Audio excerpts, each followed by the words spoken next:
আসসালামু আলাইকুম, welcome to my channel. যারা এই মুহূর্তে আমার চ্যানেলের ভিডিওগুলো দেখছেন তাদেরকে অসংখ্য ধন্যবাদ। আমার এই চ্যানেলে মূলত আমি দুইটি টিউটোরিয়াল নিয়ে হাজির হয়েছি।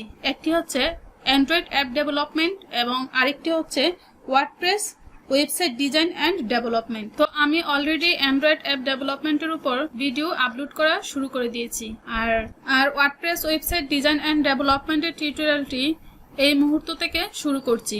আর এই মুহূর্তে আমি যে ভিডিওটি ক্রিয়েট করছি সেটি হচ্ছে ওয়ার্ডপ্রেস ওয়েবসাইট ডিজাইন অ্যান্ড ডেভেলপমেন্টের ফার্স্ট ক্লাস।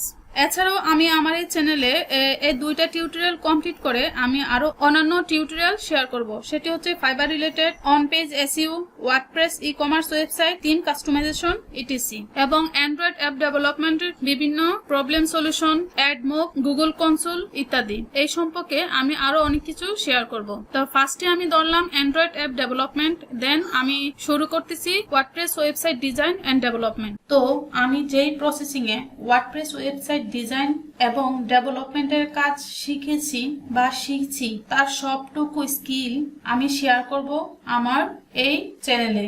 আর যে স্কিল আমি অর্জন করেছি ওয়ার্ডপ্রেসের উপর, তার উপর ভিত্তি করে কিন্তু আমি কিছুদিনের মধ্যে ফাইবার মার্কেটপ্লেসে লেভেল 1 সেলার অর্জন করেছি এবং অনেকগুলো লোকাল ক্লায়েন্টের কাজও করেছি। তো আমি 100% শিওর দিয়ে বলতে পারি, আপনারাও যদি আমার এই টিউটোরিয়ালের সঙ্গে থাকেন এবং আমার দেখানো অনুযায়ী আপনারা স্কিল ডেভেলপমেন্ট করেন, তাহলে যে কোনো ক্লায়েন্টের রিকোয়ারমেন্ট অনুযায়ী ওয়ার্ডপ্রেস ওয়েবসাইট ডিজাইন করা অসম্ভব বলে কিছু থাকবে না আপনার অভিধানে। আপনারা ক্লায়েন্টের রিকোয়ারমেন্ট অনুযায়ী যে কোনো ওয়ার্ডপ্রেস ওয়েবসাইট ডিজাইন করতে পারবেন ইজিলি ভাবে, just you following my guideline with my channel. এবং আরো একটি ফেসিলিটিস দেব আমার এই চ্যানেলে। আপনারা ওয়েবসাইট তৈরি করতে যা যা লাগবে, যেমন থিম, প্লাগইন, আমি আপনাদেরকে তা দিয়ে সাহায্য করব। আপনারা জাস্ট আমাকে একটু হেল্প করবেন আমার এই চ্যানেলের সঙ্গে থেকে লাইক, কমেন্টস, সাবস্ক্রাইব করে। আপনারা জাস্ট স্কিল ডেভেলপমেন্টের সময় বা ওয়েবসাইট ডিজাইন করার সময় যা যা টুলস লাগবে জাস্ট ভিডিওর নিচে কমেন্টস করে আমার কাছে চেয়ে নেবেন। আমি যতটুকু পারি যথাসাধ্য চেষ্টা করব আপনাদের চাওয়া পূরণ করতে।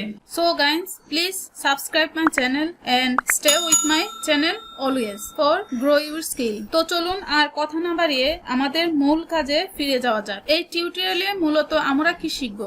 WordPress website design and development, তাই তো? তো প্রথমে আমাদেরকে জানতে হবে ওয়েবসাইট তৈরি করতে আমাদেরকে কি কি ব্যবহার করতে হয় বা ওয়েবসাইট ডিজাইন করতে আমাদের কি কি লাগে। ওয়ার্ডপ্রেস ওয়েবসাইট তৈরি করতে কি কি লাগে আমরা আসলে অনেকেই জানি। সর্বপ্রথম যেটা লাগবে সেটা হচ্ছে ডোমেইন। এই ডোমেইনটা আসলে কি? এই ডোমেইনটা হচ্ছে আসলে নাম। প্রথম কথা হচ্ছে ডোমেইনটা হচ্ছে একটি নাম। যেমন আমরা যদি এই সাইটে যাই, এই সাইটটি আমি তৈরি করেছিলাম আমার একজন লোকাল ক্লায়েন্টের জন্য। এখানে প্রথমে যদি আমরা ওয়েবসাইটের পরিচয় দেই, তাহলে এই যে qlcglobalbd.com, এই সিলেক্ট করা অপশনটি হচ্ছে ডোমেইন, অর্থাৎ এই ওয়েবসাইটের নাম হচ্ছে এই অংশটি। তাহলে ডোমেইন কি? ডোমেইন হচ্ছে নাম। এই অংশটাকেই বলে ডোমেইন। আমরা যত ওয়েবসাইট তৈরি করব সমস্ত ওয়েবসাইটের এইরকম একটি ডোমেইন থাকতে হবে। আর এই ডোমেইনটি আসলে কোথায় পাওয়া যায় এবং এই ডোমেইনগুলোকে কিভাবে আমরা পাবো, ডোমেইনগুলো কি কি প্রাইস, ডোমেইনগুলো কিভাবে কিনতে হয়, তার বিস্তারিত আমরা পরবর্তীতে বিভিন্ন ভিডিওতে শেয়ার করব ইনশাআল্লাহ। তারপর হচ্ছে হোস্টিং। হোস্টিংটা আবার কি জিনিস? আমরা যে ডোমেইনের নামটা নিলাম, সেই নামটা সার্চ করার পর, যেমন আমি যখন এটা লিখে সার্চ করি এবং সার্চ করার পর এখানে বেশ কিছু কন্টেন্ট আমরা দেখতে পাই। যেমন এই যে ইমেজ, টেক্সট, বাটন, বিভিন্ন ইমেজ, এই সমস্ত বিষয়গুলো অর্থাৎ এই সমস্ত কন্টেন্টগুলো সুবিন্যস্ত উপায়ে একটি জায়গায় সাজিয়ে রাখা হয় এবং এখানে সাজিয়ে রাখার জন্যই এই হোস্টিং এর প্রয়োজন পড়ে।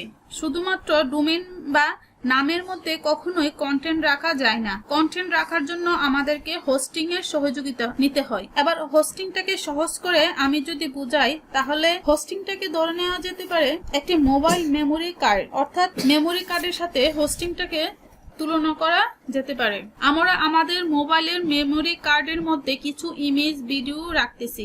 সেম এই হোস্টিংটাও যখন আমরা কোনো একটি কোম্পানি থেকে পারচেজ করব অথবা হোস্টিং প্রোভাইডার যখন আমাদের কাছে সেল করবে, অথবা মার্কেট প্লেসে কোনো ক্লায়েন্ট আমাদেরকে কাজ দিয়ে বলবে আমাকে একটি ওয়েবসাইট তৈরি করে দাও, তখন সে নিজেই কোথাও থেকে কোনো একটি হোস্টিং প্রোভাইডারের কাছ থেকে সে হোস্টিংটাকে আগেই সে পারচেজ করবে, করার পর সেটা অ্যাক্সেস ইনফরমেশন দিয়ে আমাদেরকে বলবে একটি ওয়েবসাইট ক্রিয়েট করে দাও। দেন আমরা তার অ্যাক্সেস ইনফরমেশন দিয়ে এটাতে কাজ করতে পারবো। এবার একটু বলে রাখি, এই হোস্টিংটাকে 1 GB 2 GB 5 GB 7 GB এভাবে কাউন্ট করা হয়, সেম মেমোরি কার্ডের মতোই। অর্থাৎ আমাদের যে টেক্সট, ইমেজ, ভিডিও, বিভিন্ন ওয়েবসাইটে কন্টেন্টগুলো কিন্তু আমাদেরকে এই হোস্টিং এর মধ্যে রাখতে হয়। তাহলে বোঝা গেল হোস্টিং কি এবং হোস্টিং কাকে বলে। হোস্টিং হচ্ছে একটি মেমোরি কার্ড, একটি মেমোরি কার্ডের মতোই যেখানে আমাদের কন্টেন্টগুলোকে রেখে দেই, এবং ডোমেইন হচ্ছে শুধুমাত্র নাম, এবং এই নামের মাধ্যমেই এই হোস্টিংকে ফাইন্ড আউট করা হয়। অর্থাৎ আমরা যখন এই নামটিকে সার্চ করি তখন আমরা এই কন্টেন্টগুলোকে পাচ্ছি। তো এই কন্টেন্টগুলো শুধুমাত্র এই ডোমেইনের মধ্যে আছে এবং হোস্টিং এর মধ্যে আছে। এই ডোমেইন বা হোস্টিং এই দুইটির মধ্যে একটা ব্রিজ তৈরি করা হয়েছে, যার ফলে এই নামটা লিখে সার্চ করলে সেই মেমোরি কার্ড থেকে ডাটাগুলো আমাদের ব্রাউজারে শো করে থাকে। তো আমরা এই সম্পর্কে পরবর্তীতে আরো বিস্তারিত জেনে থাকবো। তো এই ভিডিওটা আমরা মোটামুটি অনেকটা সময় পার করেছি। তো আমাদের উচিত সেকেন্ড ভিডিওতে গিয়ে আমাদেরকে পরবর্তী স্লাইডগুলো দেখা। তো সবাইকে পরবর্তী পর্বের আমন্ত্রণ রইল। আল্লাহ।